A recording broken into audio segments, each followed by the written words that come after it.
कोल्हापूर जिल्ह्याला पावसाचा red alert देण्यात आलाय, त्यामुळे अलमट्टी धरणामधून पाण्याचा विसर्ग वाढवला गेला। अलमट्टीमधून 1,50,000 क्युसेक इतका पाण्याचा विसर्ग सध्या सुरू आहे। तेव्हा अलमट्टी धरणातून पाण्याचा विसर्ग वाढवण्यात आलेला आहे। कोल्हापूर जिल्ह्याला आधीच पावसाचा रेड अलर्ट देण्यात आलेला आहे, त्यामुळे कोल्हापूरमधल्या नागरिकांनी सतर्क राहावं, सजग राहावं असं आवाहन आता प्रशासनाकडून करण्यात आलेलं आहे।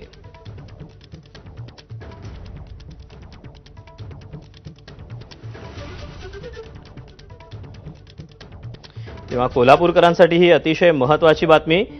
कोल्हापूरमध्ये आता पूर परिस्थिती निर्माण होऊ शकते की काय अशी शक्यता निर्माण झालेली आहे।